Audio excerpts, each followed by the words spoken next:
What is going on, everybody? Today we're going to talk about left tackle Tyler Guyton and check in on him after the first 3 games of the 2025 NFL season. Things have not went well for the Cowboys up to this point. There's been some struggles on tape, and of course, you have injuries at right guard, center, wide receiver as well, right? 3 key players for the Dallas Cowboys are out. Things aren't looking great right now, but there's one thing you can look forward to. That is going to be Tyler Guyton. I think the guy's going to end up becoming a superstar player, and we're seeing the year 2 flashes from this guy. Now, you guys know this. If you guys have watched this channel, I am a huge believer in Tyler Guyton. He was one of my top 2 or 3 ranked offensive tackles coming out last season. Potential-wise, I think he had the most potential along with Olu Fashanu in terms of long-term development. Now, you see flashes like this play right here. Look at the movement that he's generating on this play.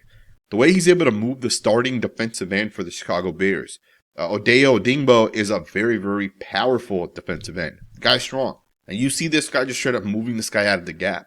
I mean, think about how strong you have to be able to move a 275-pound edge player as much as Tyler Guyton does on this one. I mean, that right there is phenomenal movement. He gets a little bit of help by the tight end, but Guyton does majority of that work right there. Powerful, physical. He's staying low. Keep in mind, he's about 6'7" and a half, 6'8". Guyton's going to be a phenomenal football player. And I'm going to show you guys multiple snaps in today's video of him flashing some of this. So one of the things that I've learned scouting offensive linemen, the most important trait, especially for offensive tackles, is going to be movement. You know, you can be a super strong offensive tackle and you can just dominate everyone at the point of attack. But if you don't move well and if you can't stay on top of these defensive ends, the fast ones, guys like Nick Bonito, Michael Parsons, TJ Watt, regardless of how strong you are, the faster defensive ends will always end up beating you. Movement is one of the key traits for an offensive tackle. And Tyler Guyton has elite movement. He's one of the fastest offensive tackles in the NFL in terms of changing direction and being able to mirror guys. Now think about this play here. You're going to get a play action to the left of your screen. Tyler Guyton is going to jump set number 55, the defensive end on this one. And just look at how quickly he gets out of there. He's going to close the distance with this defensive end. He's going to get right into this guy. And as 55 tries to shed Guyton, right there, Guyton's going to do a great job with the hand placement as well as the footwork to just get right back in front of it. That right there is a phenomenal job by Tyler Guyton.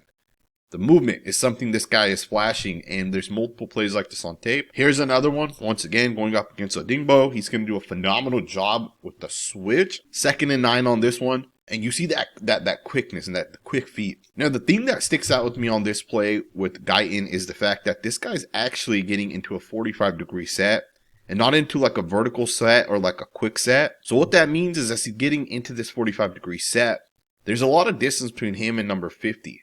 But look at how quickly he's able to get to number 50. As he explodes out of his stances, he's about to make contact with 55. Just look at the processing, how fast Tyler Guyton switches to helmet. How fast he's able to get back in front of number 50 and just straight up shut this down. And again, that releases Tyler Smith to be able to get to number 55. And both guys do a pretty good job, right? Being able to kind of pick those 2 guys up. And again, we're watching it in slow motion. In real time, it's just a lot quicker, a lot cleaner.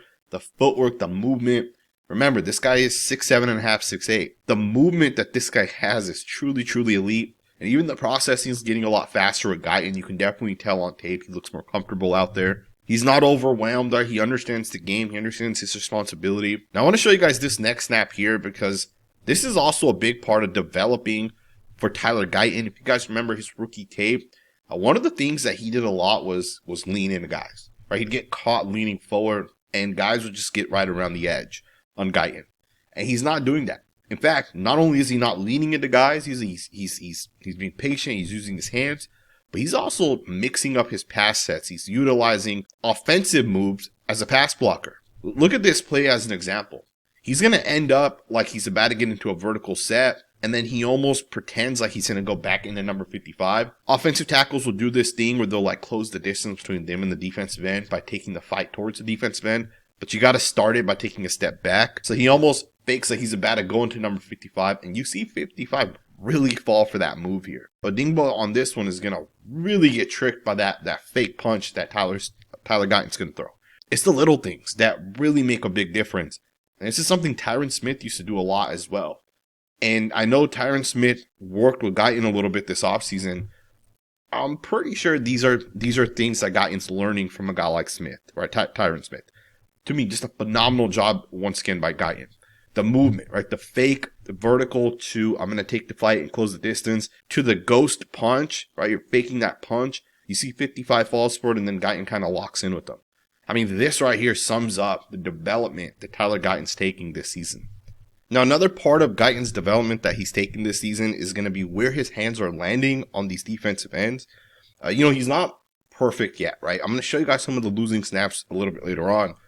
But he is having a lot of success, and part of it comes down to some of the things we've already talked about. Now, before we move forward, I want to just take the next 60 seconds to talk to you guys about today's sponsor, ProfitX. This is America's #1 sports prediction market. ProfitX is peer-to-peer, so you'll be playing against real users as opposed to traditional sports books where you'll be playing against the house. This means that ProfitX is going to give you much better odds. If you guys want to make picks on the NFL, ProfitX has you covered. But if you're like me and you want to make picks on multiple other sports, ProfitX has you taken care of there as well. From the Ryder Cup to the Premier League, ProfitX has pretty much every major sport. And one of my favorite parts about this platform is that if the odds don't already exist that you want on any given player, you can basically just request it.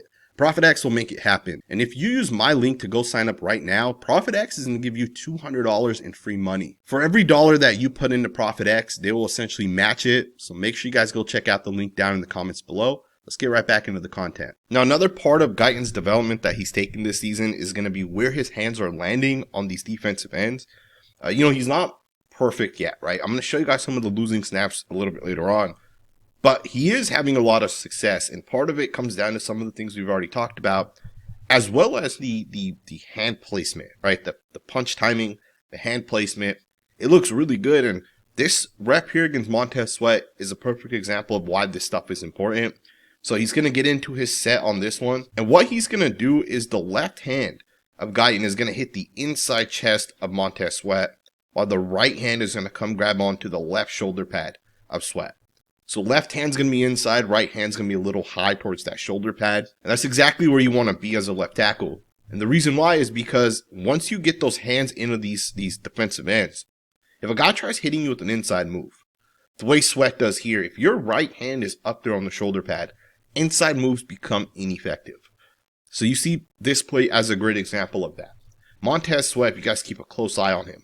With the left hand is going to try to pull down Tyler Guyton right there. Now, Sweat does this a lot to a lot of different offensive tackles, where when he gets his left hand into you the way he does on this one, he pulls that guy downwards and then he swims over the top with the right arm. And it's not going to work against Guyton because Guyton has the right arm locked into that shoulder pad. So this is a phenomenal rep by Guyton. And again, this was one of the improvements we needed to see from him last year coming into this year.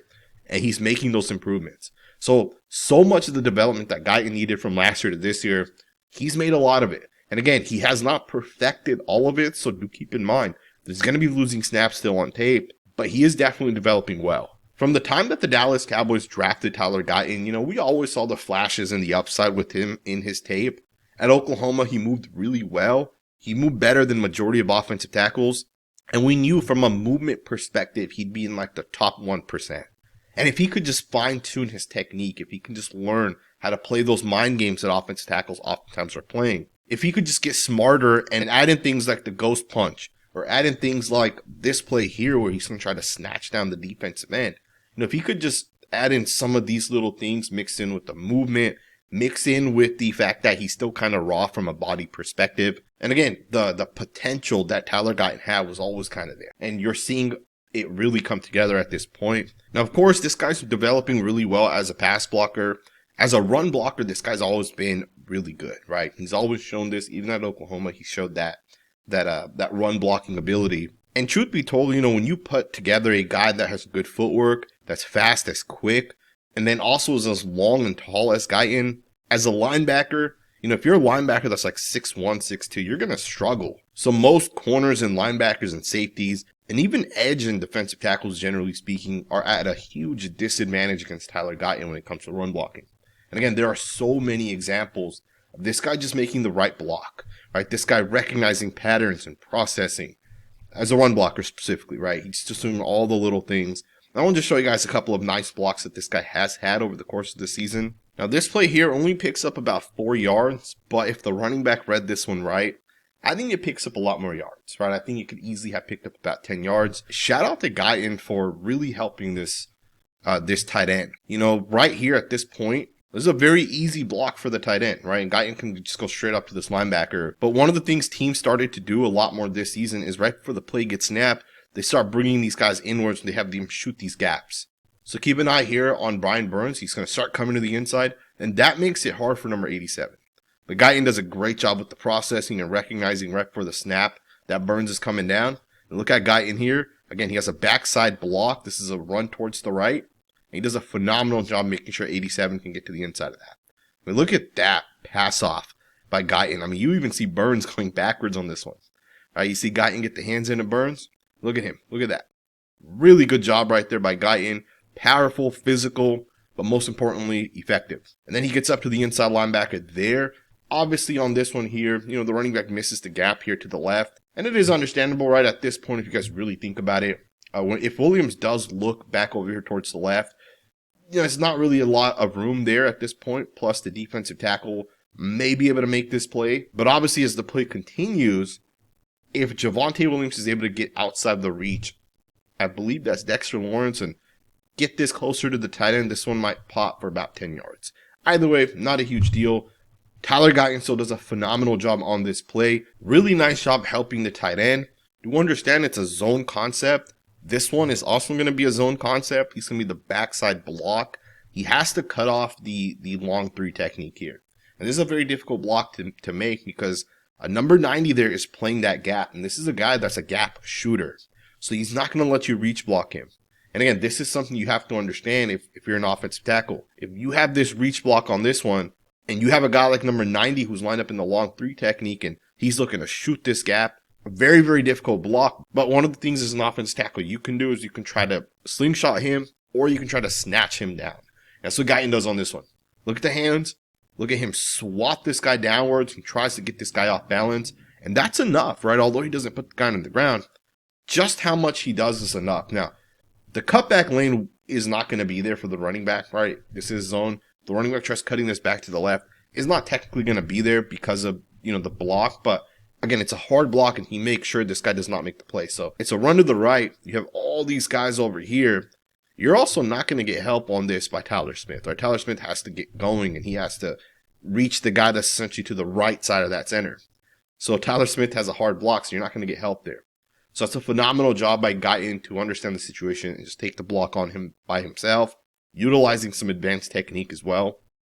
Overall, as a run blocker, the guy does a phenomenal job, right? Zone runs, reach block, down blocks, on power concepts, right?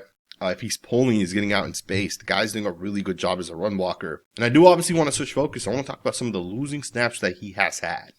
And again, some of this stuff is just little things that he'll have to kind of clean up. On this one here, number 90 is going to just straight up beat Tyler Guyton around the edge, and he's going to get the 10-yard sack, or at least he gets credited for half a sack, but really, it's a losing rep at the end of the day.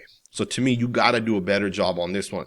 If you're an offensive tackle that's going to mix his pass sets, right? Some guys will go vertical, some guys will hit him with the 45, some guys will quick set, jump set. If you're a guy that's going to mix, right? Maybe you're going to try getting vertical and then you're going to close the distance. If you're a guy that's going to try fake punches or, hey, I'm going to throw a real quick punch as this guy gets out of his stance, understand that if it doesn't land perfectly and if it doesn't work, you're going to have a losing snap. For example, this is a 5-step drop by the quarterback. Count the quarterback's steps here. Let me just speed this up really quickly. 1, 2, 3, 4, 5, almost a 7-step. Could be a 7-step drop, to be honest, guys. So what that means is the offensive tackle has to get vertical. Anytime it's a 7-step drop, you got to get vertical. So if you're going to try to quick set a defensive end and he beats you to the outside the way number 90 does to Guyton here, you're going to end up giving up pressure, right? Because the quarterback's already dropping really, really deep within the pocket. So just little things that this guy has to clean up, right? Left hand does not land. Number 90 swipes it, hits you to the outside, and you end up losing. Also, another thing to keep in mind is Guyton does lean a little bit on this one. Now, here's another one. This one's going to count as a pressure on the quarterback. Guyton does a pretty good job initially, but then he's going to end up not being able to stick with Brian Burns. Burns, probably a top 5 to 7 pass rusher. He's going to do a really good job generating pressure. But again, Guyton, movement's well. The punch is pretty well. He doesn't grab on to Brian Burns perfectly, right? Burns isn't really known as a guy that's going to bull rush you. But on this one, he does bull rush, and then he hits him with the speed move at the end of this. So again, consistency. Staying in front of guys, right? Keep the footwork kind of going. Here's another one. This was week 1. He's going to get swatted away by the defensive end, who ends up getting close to the quarterback. You got one last play that I'm going to show you guys. Burns is going to go from a speed to power, and Guyton's not going to be able to match the movement on this one. So just the little things he has to kind of clean up. You know, the footwork's really good. The punch timing has gotten so much better, but it could still continue to improve. As he's getting into his 45-degree set or vertical set, he just has to learn how to take the counters on, right? And just get consistent with it. And some of this also is just got to take reps and get better with more reps as you continue to get those over the course of your career. Generally speaking, really like some of what I'm seeing from Guyton, and I hope you guys enjoy this video. Obviously, things haven't started off great for the Dallas Cowboys, but this team is still a pretty solid team. They'll still win some football games. They'll have to get better on the defensive side. And of course, guys got to kind of be healthy, but if there's one thing the Cowboys definitely have right now, the Cowboys within a year will definitely be a top 5 offensive line. I would still make the argument they're probably a top 10 O-line, especially if you look around the NFL. There's a lot of garbage offensive lines out there. Teams like the Bengals, the Raiders, even the Chiefs and Ravens are struggling a little bit on the offensive line this season. The Cowboys have a great unit up there. I hope you guys enjoyed this video. Thumbs up, subscribe, and I will see you guys next time with another video.